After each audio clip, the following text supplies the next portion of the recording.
ফুলসজ্জার জন্য সাজানো ঘরে রাম ঢোকে, কিন্তু চমকে যায় মুত্তুর কাণ্ড দেখে। মুত্তু একটা ছুরি তাক করে তার দিকে হেঁটে আসছে, আর রামকে দেখিয়ে দেখিয়ে ছুরিটা বিছানায় রাখা গোলাপ পাপড়ির ওপরে রেখে দেয়। রাম বেরিয়ে তার ভাই আর বন্ধু সন্তুকে ফোন করে।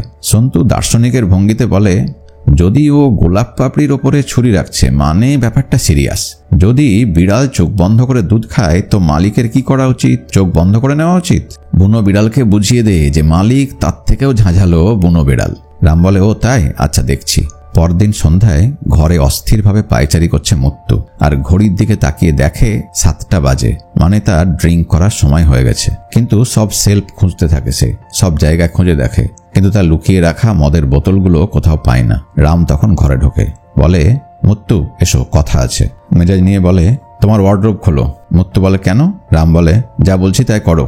মুত্তু বলে, কি? তোমার কথার টোন ঠিক করো আগে। রাম অনেক কষ্টে নিজের মেজাজ সামলায় আর বিনয়ের সাথে সরি বলে। রাম মুত্তুকে বলে, মুত্তু তুমি তোমার প্রবলেমটা আমাকে খুলে বলো, আমরা একসাথে নিশ্চয়ই এর সমাধান করতে পারবো।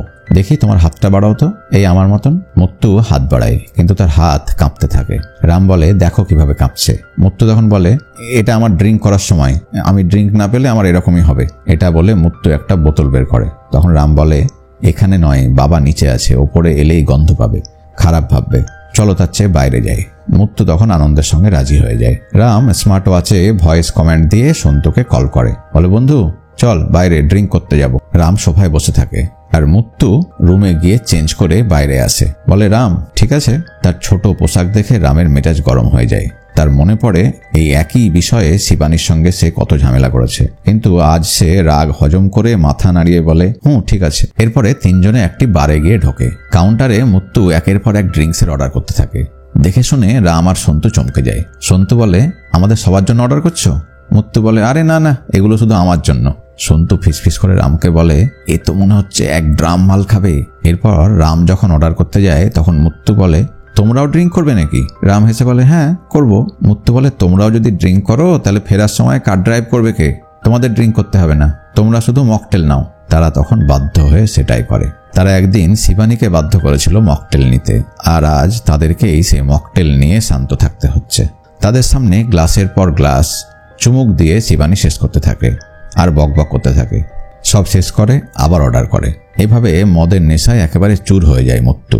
সন্তু তখন তার বন্ধুকে একটা বুদ্ধি দেয়, বলে, বন্ধু এটাই সঠিক সময়, ওর অতীতটা জেনে নে, ওকে এখন জিজ্ঞাসা কর, সব ফটাফট বলে দেবে। এরপর রাম মুত্তুকে বলে, তোমার ড্রিঙ্ক করা দেখে মনে হচ্ছে ছোট থেকেই তুমি ড্রিঙ্ক করো। মুত্তু বলে, আরে না না, ছোটবেলায় তো দুধ খেতাম আর এখন অ্যালকোহল খাই।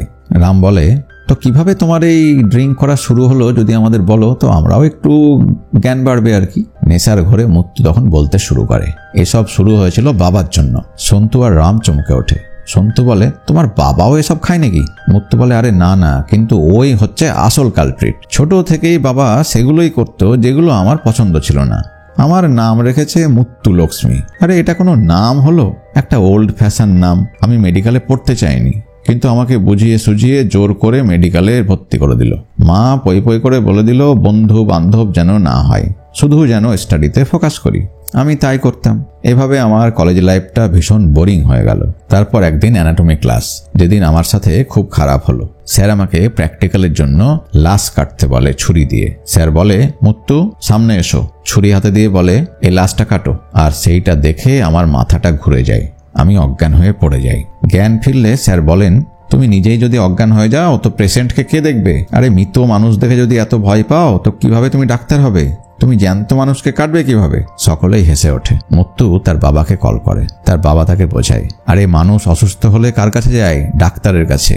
ডাক্তারকে ভগবানের পরেই মর্যাদা দেওয়া হয়, কিন্তু কোনো মানুষ আর কোথাও এত রেসপেক্ট পায়? ডাক্তারিটা কর, ঠিক করে ডাক্তারিটা কর। বাবা বোঝালো আর আমিও বুঝে গেলাম, কিন্তু আমার ভয় দূর হয়নি। Blood and dead square me the most. এমন সময় মুশকিল আসান হয়ে এলো নিশান আর তার বন্ধুরা। নিশান বলল, তুমি নোটস নেওয়া আর স্টাডির বাইরে তো কাউকে কোনোদিন হাই হ্যালো করো না। বাই দ্য ওয়ে, আমি নিশান। মুত্তু তাকে হাই বলে হাত বাড়ায়। নিশান বলে, এটা আমার গ্রুপ, আমরা হলাম অ্যান্টিবডিজ। মুত্তু বলে, অ্যান্টিবডি? নিশান হেসে বলে, আরে আমরাও লাশ দেখে ভয় পেতাম, তাই নিজেদের নাম দিয়েছি অ্যান্টিবডিজ। মুত্তু হাসে। একটি মেয়ে হাত বাড়ায়, বলে, তুমি নিজেকে একা ভেবো না, আমরা তোমার সাথে আছি। হাত বাড়িয়ে বলে, আমি প্রেরণা। মুত্তু তাকে হাই বলে হ্যান্ডশেক করে। নিশানকে বলে, থ্যাংক ইউ। নিশান বলে, থ্যাংক ইউ জানাতে হলে আজ সন্ধ্যায় আমার বার্থডে পার্টি, সেখানে এসে আমাকে উইশ করবে, ওখানে আমরা সবাই থাকবো। মুত্তু রাজি হয়ে যায়। মুত্তুলক্ষ্মী সন্ধ্যায় গিয়ে দেখে রঙিন আলোয় নাচ গান আর মদ্যপান আর ডিজে বাজিয়ে চলছে দেদার পার্টি, বার্থডে সেলিব্রেশন। এসবে মুত্তু অভ্যস্ত ছিল না, কিন্তু সবার সাথে তাল মিলিয়ে সেখানে সে পার্টি এনজয় করতে থাকে। সবার সাথে সে মেশার চেষ্টা করে, ইজি হবার চেষ্টা করে। তারা ড্রিঙ্ক করার জন্য মুত্তুকে জোরাজোরি করে, কিন্তু মুত্তু ড্রিঙ্ক করে না, কিন্তু সে সবার সাথে পরিবেশটা উপভোগ করে। এরপর একদিন কলেজে একা সে হেঁটে হেঁটে ক্লাসের জন্য যাচ্ছে, তখন তার পাশে সে নিশান ছেলেটা চলে আসে। তারা দুজনে কথা বলতে থাকে, এগোতে থাকে, কিন্তু প্র্যাকটিক্যাল ল্যাবের সামনে গিয়ে মুত্তু দাঁড়িয়ে পড়ে, আর এগোয় না। নিশান বলে, এই কি হলো? মুত্তু বলে, আরে আমি ল্যাবে যাব না, আমার ভয় লাগে, তুমি যাও। নিশান তাকে বোঝায়, আরে লাশ না কেটে তুমি কোনোদিন ডাক্তারি পাস করতে পারবে না। নিশান তার হাত ধরে টেনে নিয়ে যায় আড়ালে, আর একটু আড়ালে নিয়ে গিয়ে ব্যাগ খুলে একটা মদ ভর্তি কোল্ড ড্রিঙ্কসের বোতল বের করে। মুত্তুকে বলে, এই নাও, এটা খাও আর ভয় কাটাও। মুত্তু তখন হেজিটেট করে। নিশান বলে, আরে কি ভাবছো? আরে আমিও খেতাম যখন আমার ভয় লাগতো, এখন আর ভয় লাগে না, তুমি একবার ট্রাই করেই দেখো। তার কথায় কনভিন্স হয়ে মুত্তু খেয়ে নেয়, আর তারপর ল্যাবে গিয়ে দেখে অতটা আর ভয় লাগছে না। সে পরে নিশানকে থ্যাঙ্কস জানায়। এভাবে ধীরে ধীরে নেশার কবলে পড়ে যায় মুত্তু। একটু একটু করে সে বদলে যেতে থাকে। Late night party, regular drinks নেওয়া, এসবে সে অভ্যস্ত হয়ে পড়ে। নাচ গান, পার্টি, রঙিন আলোয় চোখ ধাঁধানো পরিবেশে একটা ঘোরের মধ্যে তার দিন কাটতে থাকে। সে রাম আর সন্তুকে বলতে থাকে, এভাবেই আমার ফাইনাল ইয়ার চলে এলো। একদিন একজন সিনিয়র ডাক্তার আমাকে এমার্জেন্সি পেশেন্টকে অ্যাটেন্ড করতে পাঠায়, যে পেশেন্টটা ওই ডাক্তারের আন্ডারে ছিল। কিন্তু ততদিনে আমার মদের অ্যাডিকশন হয়ে গেছে, আর সেদিনও আমি মদ খেয়েছিলাম।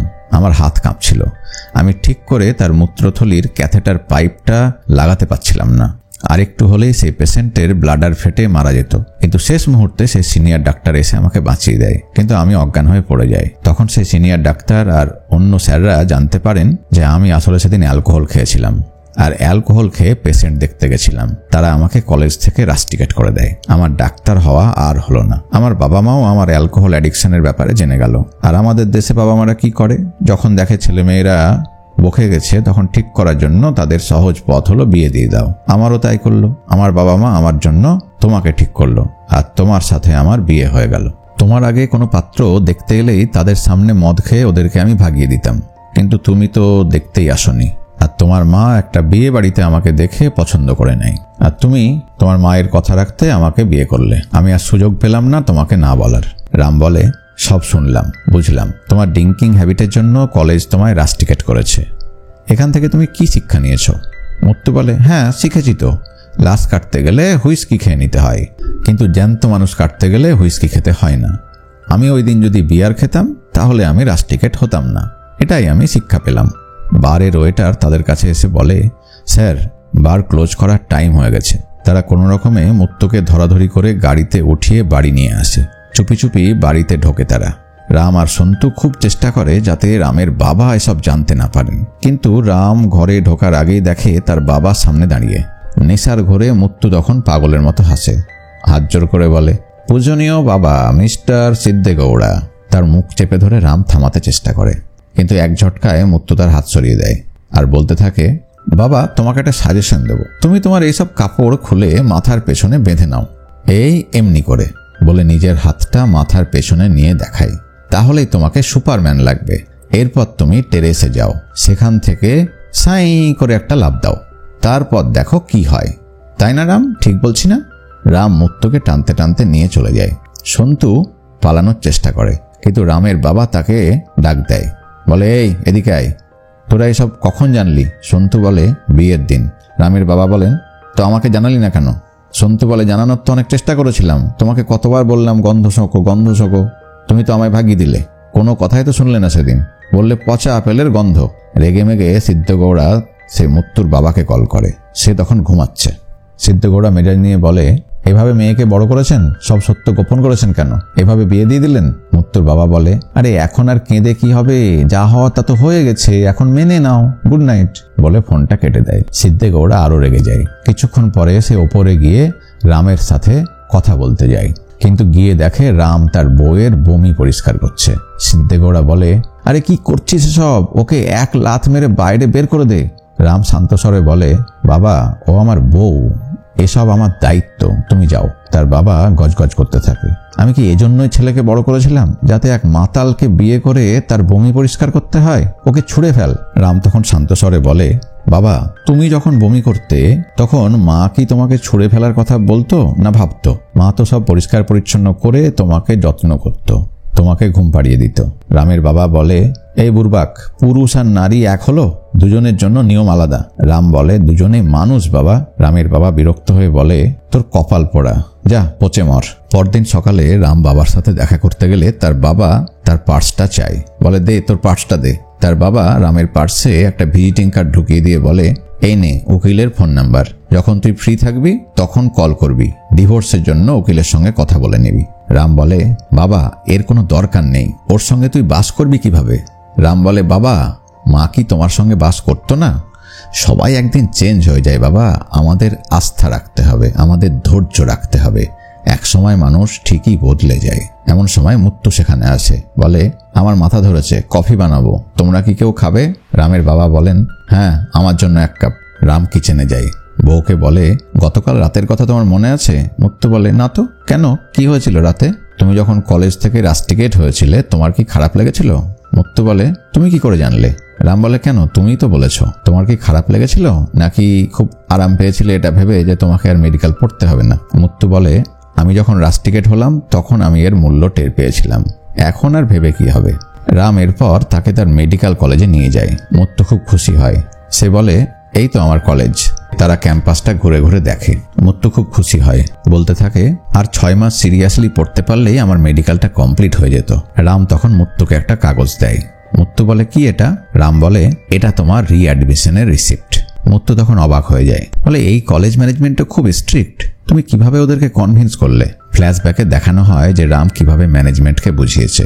রাম ম্যানেজারের সামনে গিয়ে বলছে, স্যার এটা এক ধরনের ক্রাইম, একজন ছাত্রকে দিয়ে একজন সিনিয়র ডাক্তারের আন্ডারে থাকা ক্রিটিক্যাল পেশেন্টকে অ্যাটেন্ড করানো। এটা গৌণ যে সে ড্রিঙ্ক করেছিল না করেনি, বরং ওই পেশেন্ট মারা গেলে সিনিয়র ডাক্তারের এগেনস্টে কেস হতো, কারণ ওই পেশেন্ট তার আন্ডারেই ছিল। আর কেসটা হতো কেন ওই সিনিয়র ডাক্তার একজন স্টুডেন্টের হাতে ওই পেশেন্টকে ছেড়ে দিয়েছিল। এতে আপনার কলেজের রেপুটেশন খারাপ হবে। আপনার জন্য ভালো যে মুত্তু সেদিন ধরা পড়েছিল। রাম বলে, আমি এখনো এই কলেজের এগেনস্টে লিগাল কেস ফাইল করতে পারি, তখন কে ভুগবে সেটা ভাবুন। ওই ম্যানেজার তখন চমকে যায়। রাম বলে, আমি মুত্তুকে ডিফেন্ড করছি না, ও যেটা করেছে সেটা ভুল করেছে, কিন্তু ওই ভুল থেকে ও শিক্ষা নিয়েছিল, কিন্তু সে এখন অনেক সিনসিয়ার। আপনাকে রিকোয়েস্ট করব ওকে আবার একটা সুযোগ দেওয়া হোক। এটা বলে রাম তার পকেট থেকে একটা অ্যাপোলজি লেটার বার করে ম্যানেজারের হাতে দেয়। ম্যানেজার তখন রিঅ্যাডমিশনের জন্য রাজি হয়ে যায়। মুত্তু বলে, বুঝলাম, কিন্তু আমি তো কোনো অ্যাপোলজি লেটার সাইন করিনি। রাম বলে, আমিই করেছি, তোমার সইটা আমি নকল করেছি, কিন্তু তোমার ভালোর জন্যই করেছি, আর ভালোর জন্য এই সই নকল করাটা কোনো অপরাধ নয়। মুত্তু তখন ভাবতে থাকে। রাম বলে, এখন তোমার কেরিয়ার তোমার হাতে, প্রমিস করো আর কখনো ড্রিঙ্ক করবে না।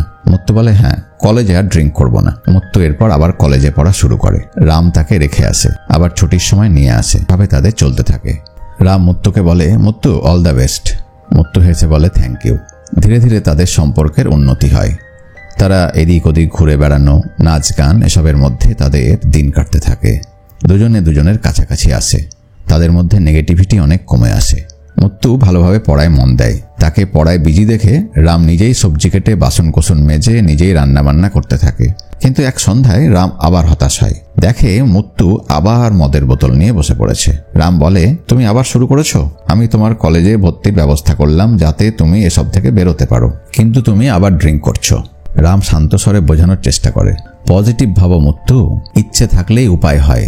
আমারও তোমার মতো নেশা ছিল, কিন্তু আমি মায়ের মৃত্যুর পর বদলে গেছি। আমি নিজেকে ওই নেশা থেকে বের করে আনতে পেরেছি, চেষ্টা করলে তুমিও পারবে। মুত্তু বলে, কার জন্য আমি চেঞ্জ হব? আমার জন্য? তোমার প্রতি আমার কোনো ফিলিংস নাই রাম, শুধু কাগজে কলমেই তুমি আমার হাজব্যান্ড। এই মদ দেখছো, এটা আমাকে আরাম দেয়, আর যা আমাকে আরাম দেয় সেটাই আমি চুজ করি। তুমি সেটা চুজ করবে যেটা তোমাকে আরাম দেয়, কিন্তু আমাকে বদলানোর চেষ্টা করতে এসো না। আমি বদলাবো না, আমি চেঞ্জ হব না। রাম তাও মুত্তুকে বোঝানোর চেষ্টা করে, তাকে ধরে বিছানায় শুইয়ে দেয়। ডাক্তারের দেওয়া ওষুধগুলো সময় মতো খেতে বলে, কিন্তু এরপরও মুত্তু শুধরায় না। সে ওষুধ ডাস্টবিনে ফেলে দেয়। রাম সব রকমভাবে চেষ্টা করতে থাকে, কিন্তু তার সব প্রচেষ্টায় ব্যর্থ হয়। রাম একদিন কলেজ থেকে মুত্তুকে আনতে গিয়ে দেখে মুত্তু নেই। তখন ছুটির সময় পার হয়ে গেছে। সে মুত্তুকে কল করে, কিন্তু পায় না। তখন রামের মোবাইলে মুত্তুর একটি ভয়েস মেসেজ ঢোকে। মুত্তু বলছে, I am going to party with my friends. আমি বন্ধুদের সঙ্গে পার্টি করতে যাচ্ছি, আর রাত্রে আমি ফিরবো না, সকালে বাড়ি ফিরবো, আমাকে তুমি কল করো না। ওদিকে তখন মুত্তু পার্টিতে মশগুল হয়ে আছে। সেখানে মাথায় ঝুঁটিওয়ালা, গালে দাড়ি আর চশমা পরা মুত্তুর এক বন্ধু, যার নাম নিশান, সে বলছে, থ্যাংক ইউ মুত্তু, তুমি এসেছো, এখন আমি নিশ্চিন্ত। মুত্তু বলে, তুমি ইউএস যাচ্ছ হায়ার স্টাডিজের জন্য, আর আমি আসবো না তোমাকে উইশ করতে? তারা গ্লাস ঠোকাঠুকি করে চিয়ার্স বলে আর মদ খেতে শুরু করে। রাম খোঁজ নিয়ে সেখানে চলে আসে। সে ঢুকেই সেই ঝুঁটিওয়ালাকে দেখতে পায়। সে তাকে জিজ্ঞাসা করে, আমি মুত্তুকে খুঁজছি, সে কোথায় বলতে পারবে? ঝুঁটিওয়ালা বলে, তুমি কে? রাম তখন তার পরিচয় দেয়। ঝুঁটিওয়ালা তখন রামকে নিয়ে মুত্তুর কাছে চলে যায়। আমি তোমার হাজব্যান্ডকে পার্টিতে নেমন্তন্ন করতে ভুলে গেছি, দেখো সে এসেছে। রামকে দেখে মুত্তুর মুড অফ হয়ে যায়। সে রেগেমেগে বলে, শয়তানরা কোনো বাউন্ডারি মানে না, ও এখানেও চলে এসেছে। সবাই হাসতে থাকে। ঝুঁটিওয়ালা নিশান বলে, ব্রো এসো ড্রিঙ্ক করো। রাম বলে, সরি, আমি ড্রিঙ্ক করি না। রাম শান্তভাবে মুত্তুকে বলে, মুত্তু, বন্ধুদের কোম্পানি দেওয়ার জন্য অল্প স্বল্প খাও, কিন্তু বেশি খেও না, আমি তোমার জন্য ওদিকে ওয়েট করছি। রাম চুপ করে একটা কোনায় গিয়ে বসে। ওদিকে মুত্তু তখন তার ঝুঁটিওয়ালা বন্ধু নিশান আর তাদের লারেলাপ্পা টাইপের সব বন্ধুরা মদ গিলছে। নিশান মুত্তুকে টিচ করে বলে, এই মুত্তু, তোমার হাজব্যান্ড ড্রিঙ্ক করে না, স্মোক করে না, বিছানায় ভালো তো নাকি? না তাও না। মুত্তু হেসে ব্যঙ্গ করে বলে, আরে তোমার চোখের সামনে যা দেখছো 100% সত্যি, ওর কোনো অ্যাক্টিভিটি নেই, ও নামেই হাজব্যান্ড। মুত্তুর লারেলাপ্পা আর এক বান্ধবী বলে, তোদের মধ্যে কোনো সেক্স লাইফ নেই? মুত্তু বলে, আচ্ছা তুই যদি একজনকে ভালোবাসিস আর একজনকে বিয়ে করিস, তাহলে তোর জীবন তো নষ্ট, তাই না? আমার ক্ষেত্রেও এটাই হয়েছে। তার বান্ধবী বলে, তার মানে তুই অন্য কাউকে ভালোবাসিস? মুত্তু বলে, হ্যাঁ ঠিক তাই, ছাড়ো সব। ঝুঁটিওয়ালা লোকটা বলে, আরে না না মুত্তু, তোমাকে বলতে হবে, কে সেই লোক? মুত্তু ঝুঁটিওয়ালাকে বলে, তুমিই সেই লোক। ঝুঁটিওয়ালা বলে, কিন্তু তুমি তো কখনো বলনি আমাকে। মুত্তু বলে, হ্যাঁ, তোমার স্ট্যাটাস দেখে আমি বলতে পারিনি, আর তখন বললেও অনেকে হয়তো ভাবতো তোমার টাকা দেখে তোমাকে আমি এসব বলছি। ঝুঁটিওয়ালা তখন বলতে থাকে, আরে আমাকে বলতে পারতে মুত্তু, তাহলে আমার এত বড় লস হতো না। বন্ধুরা, এই হলো পরকীয়ার বিষ, যার জন্য সংসার মুত্তুর কাছে বিষাক্ত। মুত্তু বলে, past is past, leave it, এখন পার্টি এনজয় করি বলে ঝুঁটিওয়ালাকে ঘাড়ে হাত দিয়ে টানতে থাকে। রাম এতক্ষণ ধৈর্যের সঙ্গে সব দেখছিল। সে কিছুক্ষণ পর উঠে মুত্তুকে বলে, মুত্তু দেরি হয়ে যাচ্ছে, চলো এবার, বাবা চিন্তা করবে। মুত্তু বলে, তোমার বাবা ওয়েট করবে, তুমি যাও, আমাকে কেন ডাকছো? রাম তাও বলে, চলো মুত্তু, তুমি ইতিমধ্যে অনেকটা খেয়েছো। মুত্তু এরপর খেপে যায়, মাটিতে গ্লাস ছুঁড়ে ঝনঝন শব্দে ভেঙে দেয় আর বলে, অনেক হয়েছে, ছাড়ো আমাকে, আমি তো বলেছিলাম যে এখানে তুমি আসবে না, তোমাকে এখানে আসতে কে বলেছে? সবাই তাদের কাণ্ড দেখতে থাকে। মুত্তু বলে, তুমি কি চাও? আমার পেছনে পড়ে আছো কেন? কি চাও তুমি? পরকীয়ায় আসক্ত নারীরা এমনই বলে, আমি কি করেছি বা করছি তুমি দেখার কে? মুত্তুও তাই করে। সে বলছে, তুমি আমার পেছনে কেন পড়ে আছো? তুমি কেন আমাকে দেখতে আসছো আমি কি করছি না করছি? তুমি আমাকে ছাড়ো, তুমি কি চাও বলো তো? রাম তাও বিনয়ের সঙ্গে বলে, মুত্তু, আমি তোমাকে চাই। মুত্তু বলে, তুমি তো বাবা মার কথায় বিয়ে করেছো আমাকে, ঠিক? রাম বলে, হ্যাঁ ঠিক, মায়ের পছন্দের কারণে তোমাকে আমি বিয়ে করেছি, কিন্তু তারপর আমি যা যা করেছি সবটাই তোমায় ভালোবেসে করেছি। মুত্তু বলে, ভালোবাসা? তুমি ভালোবাসো, এটাই যথেষ্ট? আমি ভালোবাসি কিনা কোনো ব্যাপার না, না? রাম বলে, তোমার নেশা চড়ে গেছে, বাড়ি চলো। মুত্তু বলে, ও তুমি এখন ঠিক করে দেবে যে আমি কতটা খাবো? রাম বলে, তুমি কি চাও? মুত্তু বলে, তোমার ভালোবাসা আর যত্ন এসব আমি লাইক করি না, এসব আমাকে ইরিটেট করে, আমি বিরক্ত হই, আমাকে ভালো লাগে না, বুঝলে তুমি? রাম বলে, আমি যা করি তা কি তোমার ভালোর জন্য না? মুত্তু মাতালের মতো আরো বলতে থাকে, ওরে বাবা আমার সাধু পুরুষ, তুমি যদি গুড হাজব্যান্ডের অ্যাওয়ার্ড চাও আমি নিজেই রেকমেন্ড করব, আমি নিজের হাতে তোমাকে অ্যাওয়ার্ড দেব, কিন্তু আমাকে ভালো বউ বানানোর চেষ্টা তুমি করো না, তুমি তোমার সেই প্ল্যান ছেড়ে দাও। ঝুঁটিওয়ালাকে বলে, এই নিশান, এটা হচ্ছে কোর্ট আর তুমি হচ্ছে জাজ। I want divorce your honour, I want divorce your honour, আমাকে আমার মতো ছেড়ে দাও, আমি শান্তিতে উচ্ছন্নে যাব। নিশানের হাত থেকে গ্লাস নিয়ে মদ খেতে থাকে। সেখান থেকে রাম সন্তুকে সব জানায় ফোন করে। সন্তু বলে, তোকে এভাবে অপমান করছে আর তুই কিছু করছিস না? রাম বলে, সন্তু ও ঠিকই তো বলছে, মেয়েদের টেকেন ফর গ্র্যান্টেড ভাবা ঠিক নয়, আমি ভেবেছিলাম আমার ভালোবাসায় ও চেঞ্জ হয়ে যাবে, কিন্তু ও যখন আমাকে ভালোবাসে না, আমার ভালোবাসায় যখন বিরক্ত হচ্ছে, তাহলে এটাই কি ট্রু লাভ না যে ও যা চাইছে ওকে সেটাই করতে দিই? ওর ইচ্ছেটাকে সম্মান জানানো উচিত। আমি ওকে ডিভোর্স দেব, ও যেহেতু এটাই চাইছে। এইবার কাহিনী বর্তমানে আসে, যেখানে হসপিটালে সন্তু বসে আছে আর তার হবু শ্বশুরকে এইসব শোনাচ্ছে। সব শুনে সন্তুর হবু শ্বশুর বলেন, সরি সনিনল, আমি না জেনেই তোমার ফ্যামিলির সম্পর্কে যা তা বলেছি। আমরা সবাই ভগবানের কাছে প্রার্থনা করি যাতে রাম তাড়াতাড়ি সুস্থ হয়। আমাদের এনগেজমেন্ট প্রোগ্রামটা পরে হবে, তুমি আগে রামের যত্ন নাও, তার দেখভাল করো, বলে তারা সেখান থেকে চলে যায়। সন্তু বসে থাকে। তখন রামের বাবাও সেখানে চলে আসে। সন্তুকে জিজ্ঞাসা করে রাম কোথায়। সন্তু তখন আইসিইউ এর দিকে দেখায়। রামের বাবা বাইরে থেকে দেখে আর চোখের জল ফেলে। সন্তুকে বলে, আমি ওকে মানা করেছিলাম, আগেই বলেছিলাম ছেড়ে দে ওই মেয়েকে, কিন্তু ও শুনল না আর এখন ভুগছে। আমি ওই মেয়েটাকে ছাড়ব না। রামের বাবা থানায় গিয়ে মুত্তুর নামে কমপ্লেন করে। পুলিশ অফিসারকে আলাদা করে ডেকে নিয়ে ঘুষও দিতে চায়, কিন্তু পুলিশ অফিসার টাকা নেয় না। বলে, আমি বুঝেছি কেমন ডেঞ্জারাস মেয়ে, যে মদ খেয়ে বরের মাথা ফাটিয়ে দেয়, সে মেয়ে যে কেমন আমি বুঝতে পেরেছি। আপনি নিশ্চিন্তে থাকুন, আমি এর সঠিক অ্যাকশন নেব, ওকে আমি জেলের ভাত খাওয়াবো। রামের বাবা তখন চলে আসে। ওদিকে হোটেল রুমে ঘুম ভাঙে মুত্তুর। সে অবাক হয়। তখন ওই রুমে তার ওই লারেলাপ্পা বান্ধবী প্রেরণা ঢোকে। মুত্তু বলে, প্রেরণা কোথায় আমরা? প্রেরণা বলে, তোমার কালকের কোনো কথা মনে নেই? মুত্তু বলে, না, কিছু তো মনে পড়ছে না। আচ্ছা শোনো তবে, বলে প্রেরণা বর্ণনা করতে থাকে। ফ্ল্যাশব্যাকে ওই রাতের পরবর্তী ঘটনা সব দেখানো হয়। দেখা যায় ঝগড়া ঝামেলার পরও রাম সেখানেই অপেক্ষা করছিল মুত্তুর জন্য, আর লক্ষ্য করে মুত্তুর ড্রিঙ্কসে ওই ঝুটিওয়ালা নিশান কিছু একটা সাদা পাউডার মেশাচ্ছে। রাম সেটা দেখে ছুটে যায় আর নিশানকে বলে, এই কি মেশাচ্ছ? নিশান বলে, কই কিছু না তো।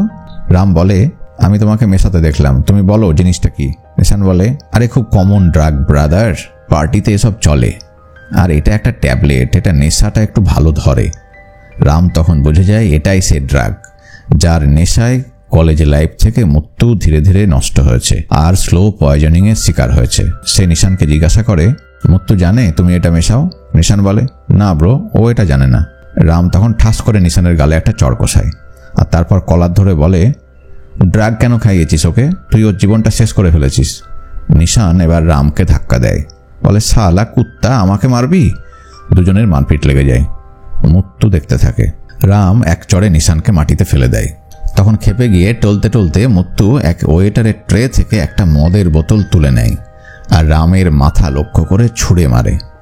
রামের মাথার পেছনে সজোরে সেই বোতলের ধাক্কা লাগে, বোতলটি ভেঙে যায় আর রাম মাথায় হাত দিয়ে মাটিতে পড়ে বেহুঁশ হয়ে যায়।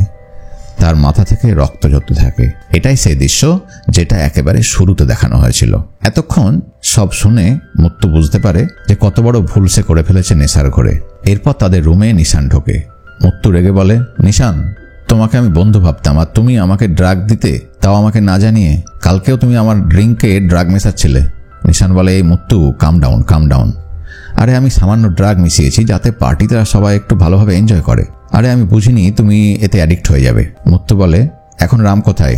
নিশান বলে, হসপিটালে আছে, এখন সেফ আছে, কিন্তু আমরা ট্রাভেলে আছি। মুত্তু বলে, কি রকম? নিশান বলে, আরে তোমার হাজব্যান্ড পুলিশে কমপ্লেন করেছে আর অ্যারেস্ট ওয়ারেন্ট নিয়ে পুলিশ আমাদের খুঁজবে, আর ধরা পড়লে ড্রাগ ইউজ করার জন্য আমাদের জেলে ভরবে, তোমাকে অ্যাটেম্প্ট টু মার্ডার কেসে ধরবে।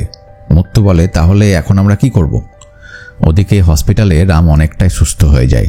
ডক্টর বলেন, রাম ঠিক আছে, তার ব্রেনে চোট পায়নি, যতটা আমরা ভয় পেয়েছিলাম ততটা নয়। ধীরে ধীরে রামের জ্ঞান ফিরে আসে। সে তার বাবা আর সন্তুকে দেখতে পায়। প্রথমে জিজ্ঞাসা করে, মুত্তু কোথায়? সন্তু বলে, আরে মুত্তুর নাম নিস না, তোকে ফেলে রেখে ও বন্ধুদের সাথে পালিয়েছে। আর ওদিকে নিশানের উস্কানিতে উকিলকে সঙ্গে নিয়ে পুলিশ থানায় কমপ্লেন করতে গেছে মুত্তু আর তার বান্ধবীরা। পুলিশ অফিসারের কাছে যেহেতু আগেই রামের বাবা সব ঘটনা জানিয়ে মুত্তুর এগেনস্টে কমপ্লেন করেছিলেন, তাই পুলিশ অফিসার বলে, ম্যাডাম, আপনার কমন সেন্স নেই? মদ খেয়ে স্বামীকে মারছেন মাথায় বোতল ছুঁড়ে। মুত্তুর উকিল বলে, দেখুন, আমরা আপনার জ্ঞান শুনতে আসিনি, মুত্তু কমপ্লেন করতে এসেছে, আপনি ওর কমপ্লেনটা নিন। পুলিশ অফিসার বলে, ও বটে, ম্যাডাম কমপ্লেন করবেন কার এগেনস্টে? হাজব্যান্ডের এগেনস্টে না?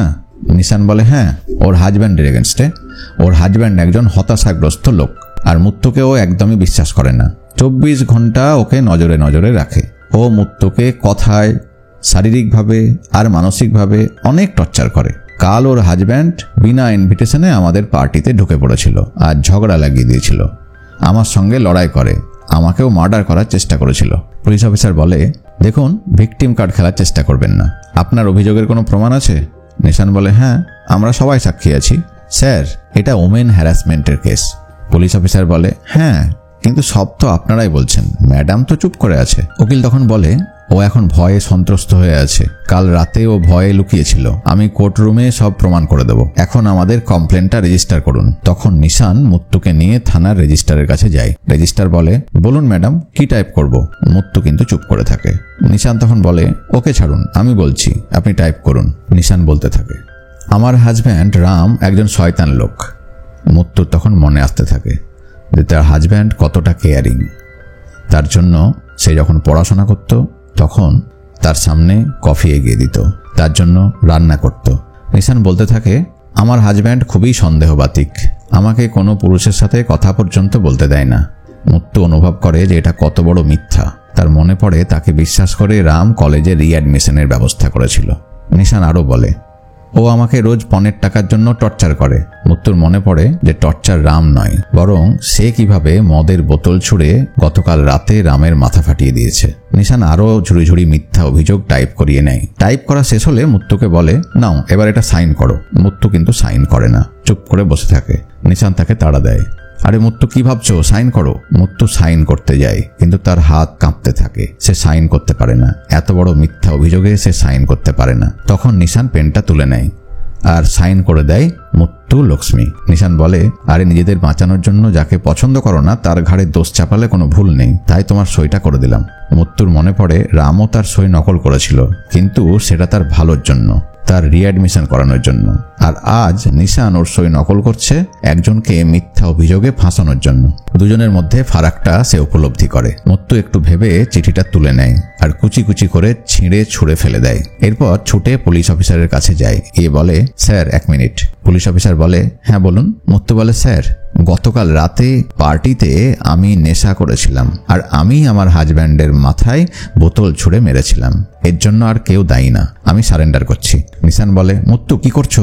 তুমি কি পাগল হয়ে গেলে নাকি? মুত্তু বলে, না হয়নি, এতদিন পাগল ছিলাম আর এখন আমার জ্ঞান ফিরেছে। এমন সময় রাম আর সন্তুও পুলিশ স্টেশনে এসে ঢোকে। রাম বলে, স্যার, আমার বাবা ভুল অভিযোগ করেছে, আমাকে কেউ বোতল ছুঁড়ে মারেনি, আমি বোতলে পা ফসকে পড়ে গেছিলাম আর একটা বোতলের ধাক্কায় আমার মাথা ফেটে গেছিল। এটা একটা অ্যাক্সিডেন্ট স্যার, কেউ আমাকে মারেনি। মুত্তু বলে, না স্যার, ও মিথ্যে বলছে, ও আমাকে বাঁচানোর জন্য এসব বলছে। স্যার, আমাকে অ্যারেস্ট করুন, ওকে মারার জন্য আমার শাস্তি পাওয়া উচিত। রাম বলে, স্যার, ওর নেশার ঘোরে ছিল, ওর কিছু মনে নেই, আমি সত্য বলছি। পুলিশ অফিসার এবার রেগে যায়, বলে, এই আপনারা স্বামী স্ত্রী মিলে কি শুরু করেছেন বলুন তো? আমাদের সাথে কি গেম খেলছেন? আমি দুজনকেই অ্যারেস্ট করে নেব আমাদের মিসলিড করার জন্য।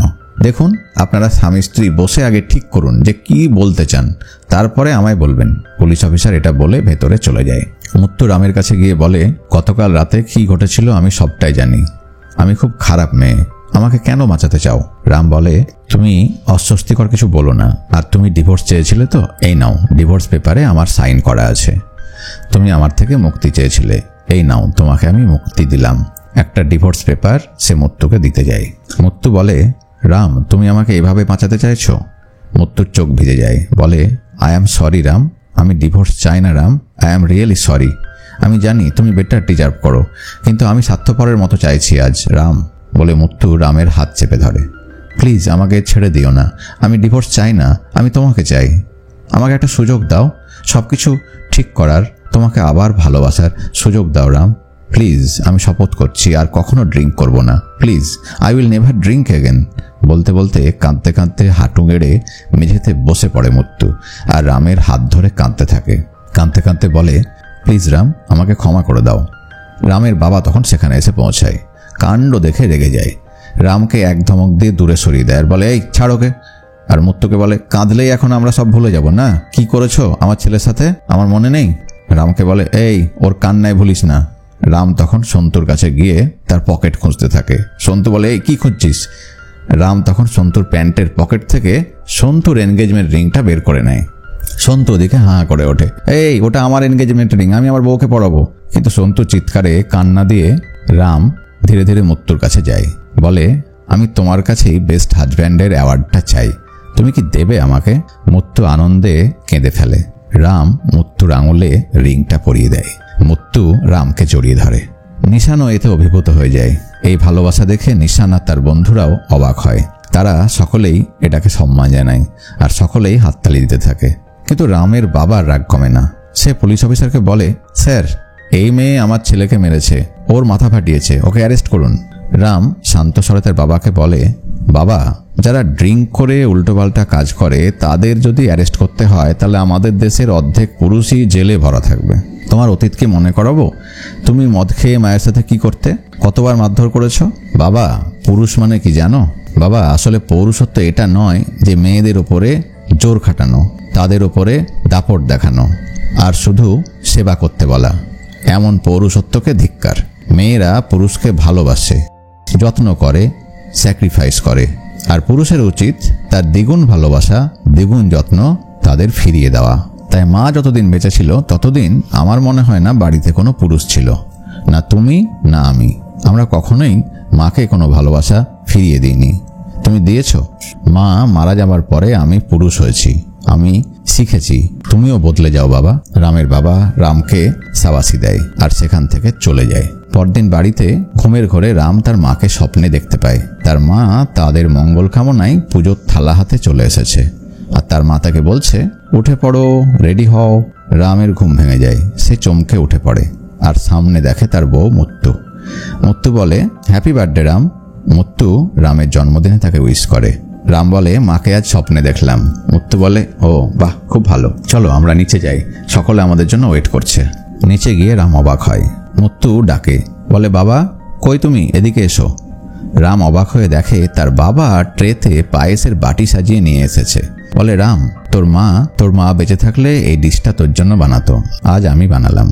রাম তার বাবার বদলে যাওয়া দেখে খুব খুশি হয়। সকলে পায়েস খায়, তারপর ফটোশুট করে। মুত্তু ফটোগ্রাফারকে ডেকেছিল, তাই সবাই গুছিয়ে সোফার উপর গিয়ে বসে। ফটোগ্রাফারকে মুত্তু বলে, এমনভাবে ছবি তোলো যেন এডিট করে মায়ের ছবিটা আমাদের সাথে বসিয়ে দেওয়া যায়। রাম সেইভাবে পোজ নিয়ে দাঁড়ায় আর এভাবেই একটি সুন্দর ছবি বানিয়ে ওই ফটোগ্রাফার তাদের দেয়। কাহিনীর এভাবে সুন্দর একটি পরিণতি হয়। জগতে স্বামী স্ত্রী বা প্রেমিক প্রেমিকার মধ্যে যদি সততার সাথে ভালোবাসা থাকে তো কোনো পরকীয়া, কোনো তৃতীয় ব্যক্তি তাদের ওই সম্পর্কের বাঁধন দুর্বল করতে পারে না। এভাবে কাহিনীতে জয়ী হলো স্বামী স্ত্রীর বন্ধন, জয়ী হলো সংসার, পরকীয়া নয়। প্রিয় দর্শক বন্ধু, আশা করি কাহিনীটি আপনাদের ভালো লেগেছে। কমেন্টে অবশ্যই জানাবেন।